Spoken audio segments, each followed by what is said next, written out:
Hello, Yakri here with another commentary video. I've done this sort of thing before, but I haven't actually called it a commentary video, so I think I'm going to try and, do a little bit more of this in the future and have it be like a thing, right? When previously it hasn't been. Anyway, so I want to talk about this Rock Paper Shotgun article that popped up about Warframe. I just saw it on the Steam Warframe page, right?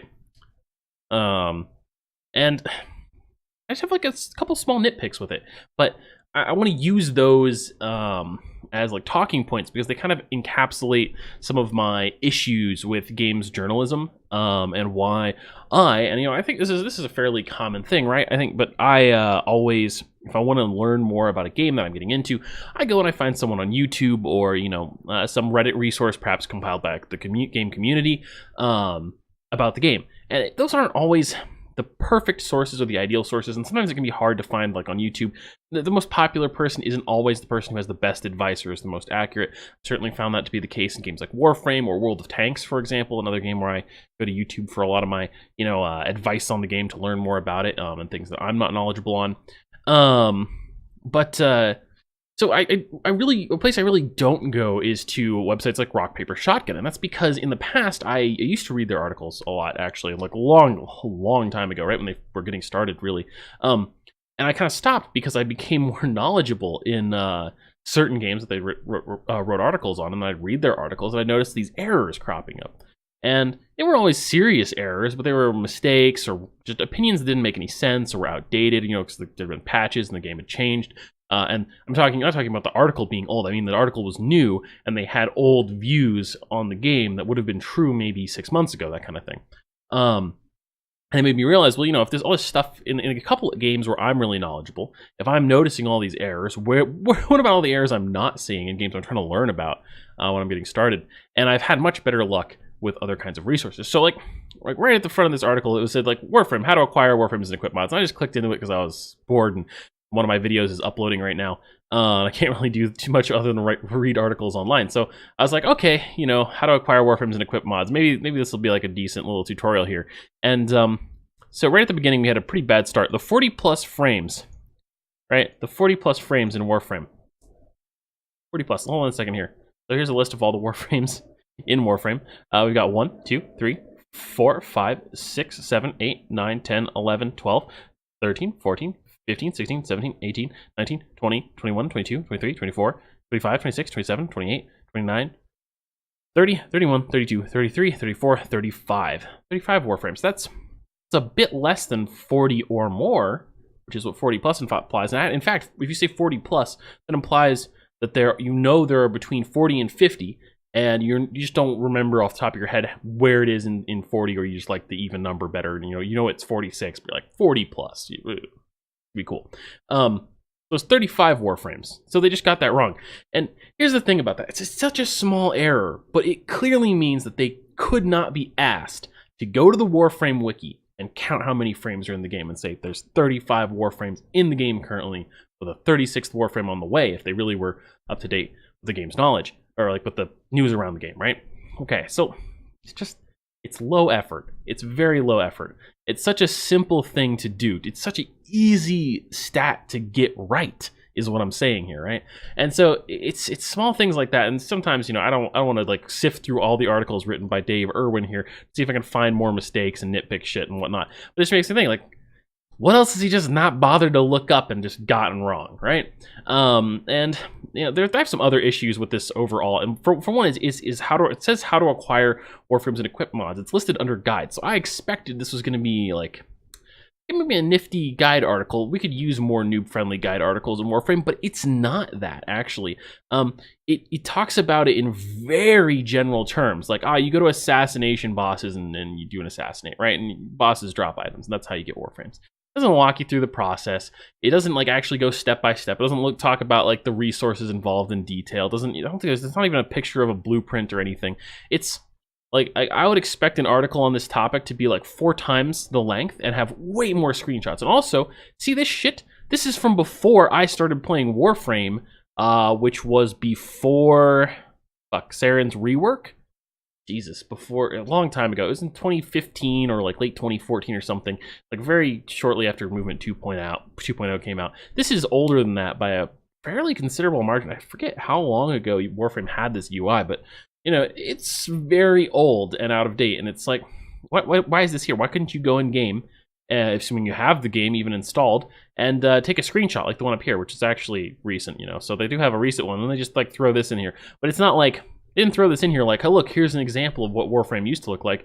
They threw this in here because it's a picture of Rhino.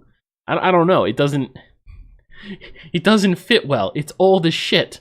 And you can pass off some of the other, like, I think like some of the little commentaries in here are like bad advice, but like or arguably bad advice. But you can say like, it's just for the sake of a guide. So okay, sure, fine. That's reasonable. I can see that.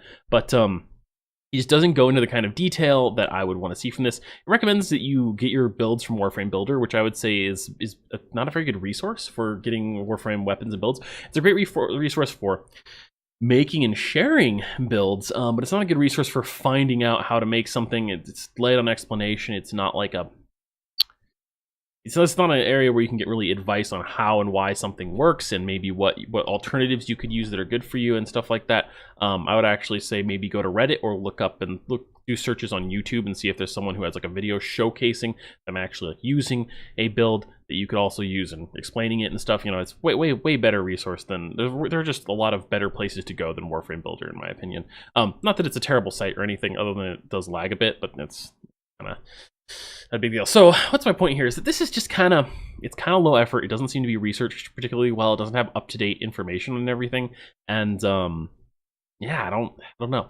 And it just seems like such an easy thing to get right, and they just get it wrong.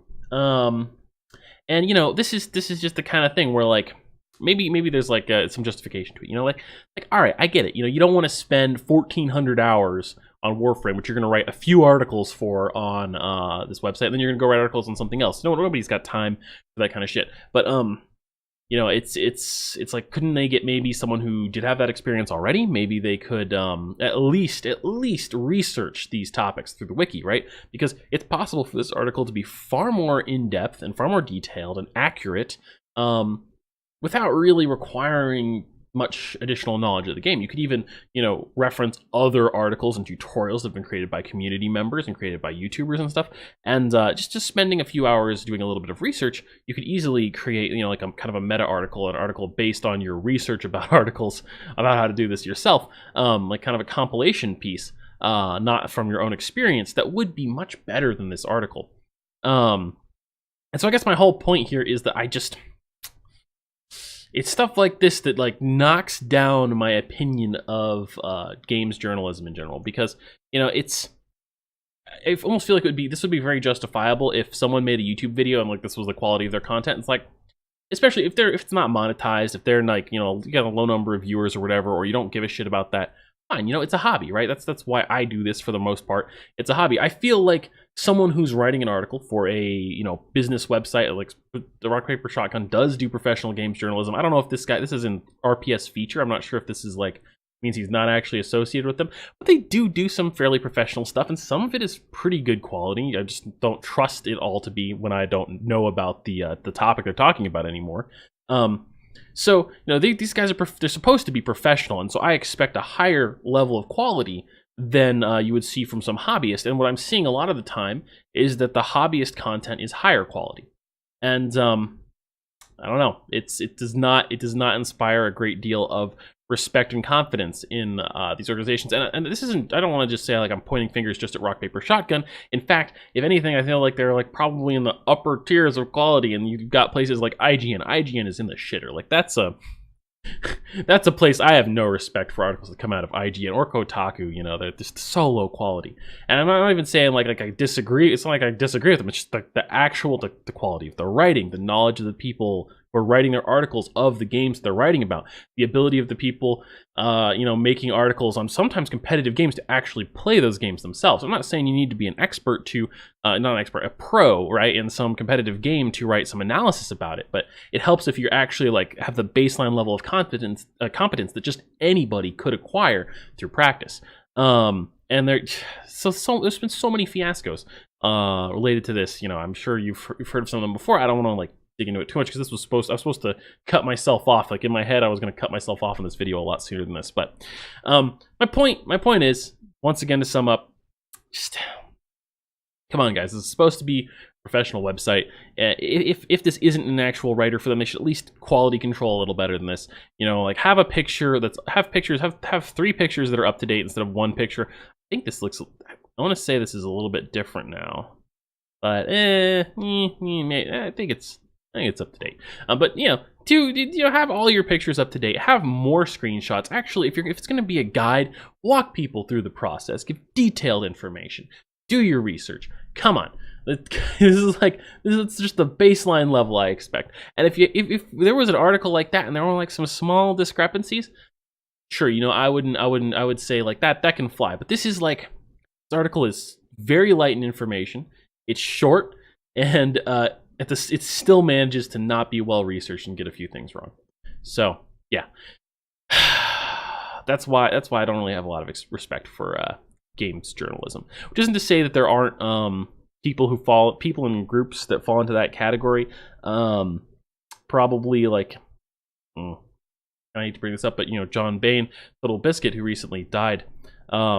Probably the most respectable person in games journalism, I would say. And there are people like that. I don't know. There aren't any others that I was a big fan of, unfortunately, that I can just mention off the top of my head. But there are people like that. There are groups like that where you can say like, all right, they've had a lot of integrity, a lot of respect for these people. They exist, but they aren't working at IGN, for example.